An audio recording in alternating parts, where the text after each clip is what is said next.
Now, I'm sure that there are games that have made more money this year, but the unexpected hit of 2025 has undoubtedly got to be Clair Obscur Expedition 33. Now, I've been talking about this game, even though I have yet to come around to play it. I have all intentions of doing that this year. Just been extremely busy and haven't been able to dedicate enough time to this game that I desperately want to play. But everything that I see about it, from gameplay to storytelling to character work to just the people that are also working on it, it's everything that I want to see in gaming moving forward, and to see them be rewarded by the public has been a tremendous white pill for gaming. Because while this is an indie game, and I know that a lot of people are looking to the independent sphere to move everything forward, I also look to indie games and I see a whole lot of slop. But this one right here, on a very, very minuscule budget, is it like $5-10 million for this one? They have done something tremendous, and it's also a genre that I grew up on, have a lot of fond memories of, and whenever I have the opportunity to play one, I will definitely crack out one of the classics. And yeah, you know, hearing that the creative director on this one, he was inspired by some of my favorite games of all time, it's why I want to continue to, I guess, unapologetically shill the game? Let's just go with that. I don't care, man. Let's be honest about this. I love the fact that this game is succeeding, and it's interesting, right? Just how serendipitous their success has been. I mean, you couldn't write a better story than this. 33 days ago, we released Clair Obscur Expedition 33. Since then, we have sold 3.3 million copies. Bruh, come on, seriously, as of today, we couldn't make that up. Another entry in the long list of surreal moments that your support has made real. Thank you all. Tomorrow comes. It's just like they're so happy for their success that they aren't taking it for granted. They aren't going, oh, look at all the great work that we did. Okay, yeah, this is so great. We're so awesome. Okay, no. They're passing the compliments onto their consumers as well. Thank you all very much for your help. Your support is what makes this happen. This isn't being petty, going, oh yeah, when I worked at Ubisoft, man, no, we couldn't have made this happen. You know what? We're just gonna go ahead and stick it to them. It's an interesting tidbit that the director came out and said, yeah, this is something that I don't think would ever get greenlit, but he didn't hold that against Ubisoft. Everybody else could go ahead and, just point and laugh at the broke French guys over there in the corner. Meanwhile, their former employees have done something tremendous. Well, one former employee and a bunch of cast-off that he sourced from the likes of Reddit, like the one good thing Reddit has done in well over a decade plus. You really do love to see it, and people are just cheering this on. Even Pal World, right? Okay, yeah. When they can carve out some free time when they're not having to deal with cease and desist and lawsuit amendments from Nintendo, real recognizing real. But yeah, good for them. Good for them announcing that they have 3.3 million copies sold. Copies sold in 33 days. Serendipitous for sure. But yes, not bad for a game some thought was going to get crushed by the Elder Scrolls 4 Oblivion remaster. Yeah, because that's interesting too, right? Yeah, because it launched on April 24th across PCs and consoles, but also straight onto Xbox Game Pass as a day one title, huh? Keep that in mind here for a second. It was also launched up against Bethesda's RPG Behemoth, yes, when they shadow dropped, but despite being the subscription despite being on a subscription service and having the tough competition, Clair Obscur has carved out a significant slice of sales success for itself. It's worth noting that the 3.3 million sales figures does not include additional downloads through Xbox and PC Game Pass. No, that's just strictly how many people parted with, $50? Another thing, you're getting a big, sprawling, multiple dozens of hours of a very well-constructed gameplay. This isn't some, hey, check out my, pixel art slop platformer, or, oh, look at this, I have the gimmick of PS1 pre-rendered backgrounds. Oh, it's so cool. And we got tank controls because, we can monetize nostalgia. No. This is taking conventional JRPG turn-based mechanics and doing something incredible, both visually and storytelling-wise. And that's why this is a game that is going to stand the test of time, because it's original, and the aspects of it that are drawn on from the past are innovated upon. This isn't some sloppy master remake, nor is it simply shovelware for a subscription service. Kepler declared that Clair Obscur is a commercial success. Yeah, a feat for an independent production. The game was developed by a small studio, 32 people and a dog, made up of around 30 core team members. Because I went into detail over that because I recorded something I think for Sunday, because there's some other jealous fuckers out there in the lurch that are also trying to, leech off of the success of Clair Obscur in order to obfuscate from their own failures. But like I said, more about that over the weekend. Yeah, we looked at that development team and went, wow, they did something so magical with a couple dozen of people, or a couple dozen people, as opposed to, monumental hundreds of millions of dollars of failure across hundreds, if not thousands of people. But I digress. When Bethesda Shadow dropped, yes, Elder Scrolls 4 Oblivion Remaster, amid the launch of the fellow role-playing game Clair Obscur Expedition 33, most thought that there could only be one winner. However, it turned out that there was plenty of room for both games to succeed. Yeah, imagine that, because gamers can do this weird thing called playing multiple games because there's no such thing as a finite attention pool. Big shock on that one. And even still, to this very day, like right now, at time of recording on Tuesday evening, you still have 37,000 people playing the game, okay? Peaking at well over 145,000 players. This is just on Steam, by the way. Meanwhile, this game released on Xbox. This game also released on PlayStation. It's sold out of physical copies. I think that they're supposed to start going back into stock probably by the end of the month, the end of June, I guess. We're almost at the end of the month. We're almost at the end of May. Holy Christ, this year is just flying by. But I digress. This is just simply the Steam numbers. This doesn't factor in Game Pass or anything like that, obviously. But yeah, 145,000 concurrent players with estimates of what? Very likely, I would say those are probably pretty high, but still like 2 million people. Well, let's just go ahead and say that. 2 million people on Steam, and then you can go ahead and cut everything up on PlayStation and the minuscule amount of people who would just buy it for Xbox instead of trying it out on Game Pass. Let's just go with that one, of the 3.3 million people who bought it, and we don't even need to look at like the special editions or anything like that. But if you're in Canada, what, $65 on Steam, so I'd imagine that's probably similar both on Xbox and PlayStation, right? But yeah, $50 American. That's what happens, man. People are willing to take a flyer on your game if it is cost effective and it has good word of mouth.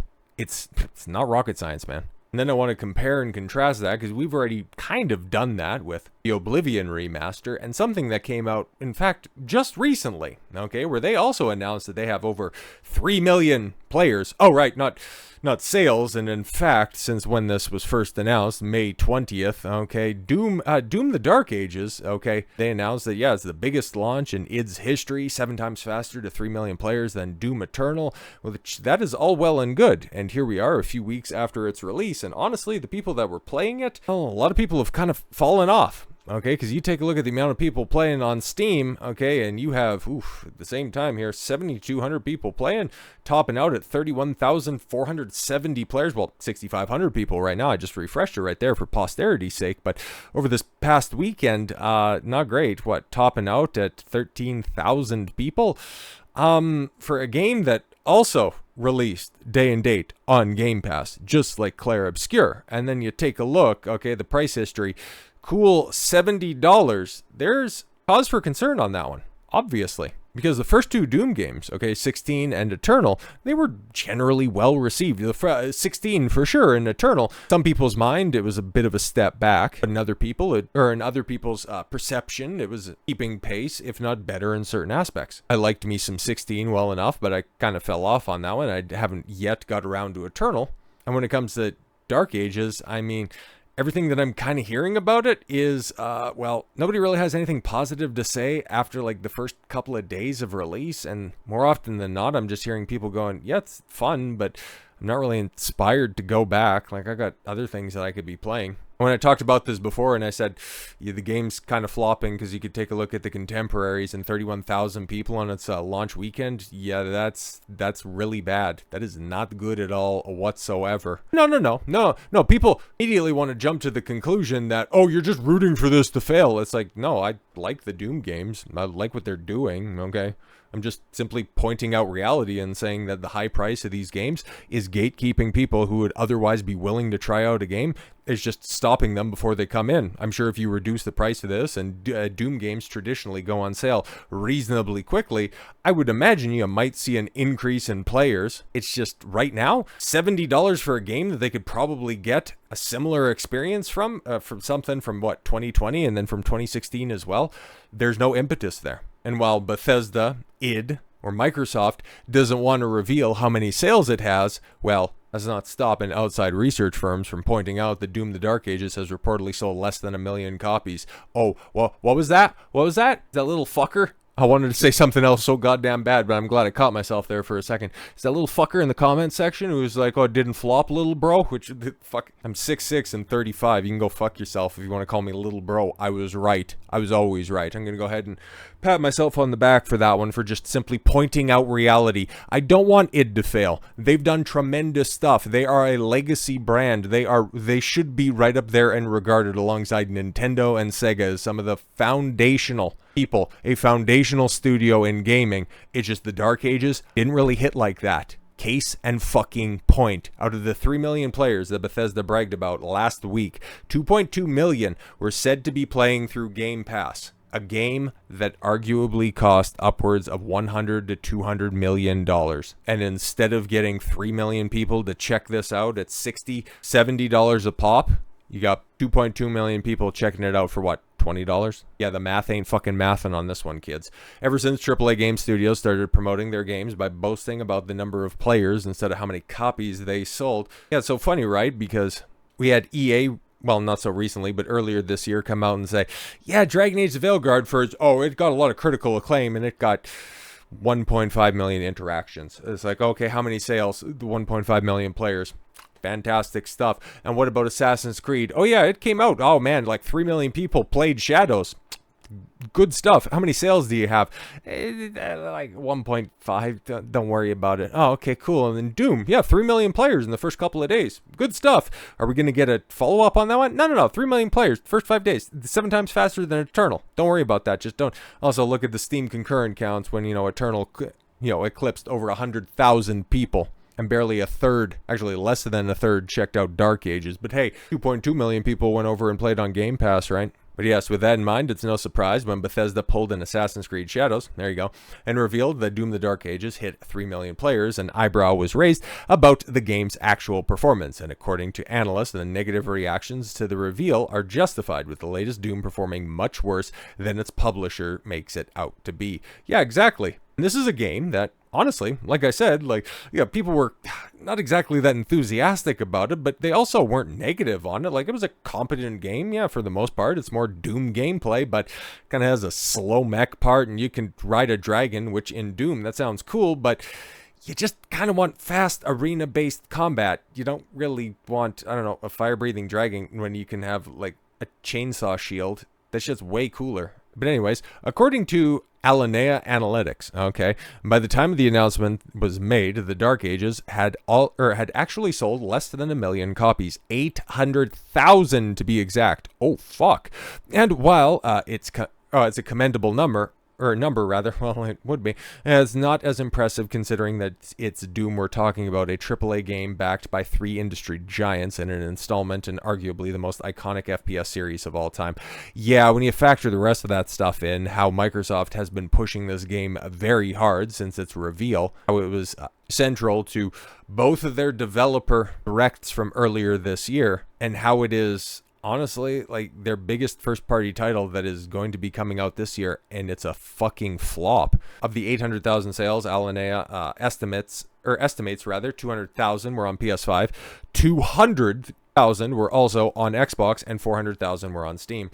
Oh, the remaining players were said to have accessed the Dark Ages through Xbox Game Pass, effectively paying $12. Wow, I'm really overselling it because I don't have Game Pass. I don't really want Game Pass. I hate subscription services, full stop. So I was thinking it was $20. It's $12. Fuck, that's even worse. Yeah, instead of $70 US retail price to play the game. Yeah, that's not good, man. You're leaving, even at those inflated prices, you're leaving a significant amount of money on the table. And hell, if you would have just simply released it at a $50, $60 price point, more people would have been willing to try it out. More people on PlayStation would have been willing to try it out. More people on Steam would have been willing to try it out. You've already kind of got, a Game Pass captive audience on Xbox, which, coupling with your outrageous price increases on your hardware, we know where you eventually want to go. You want to get out of the hardware market. You want to get out of the gaming ecosystem and simply be, the Netflix for gaming. But if you're spending all of this money on products that are this goddamn disposable, because look at the numbers, man. The ones that we can track, this is ass for ostensibly a first party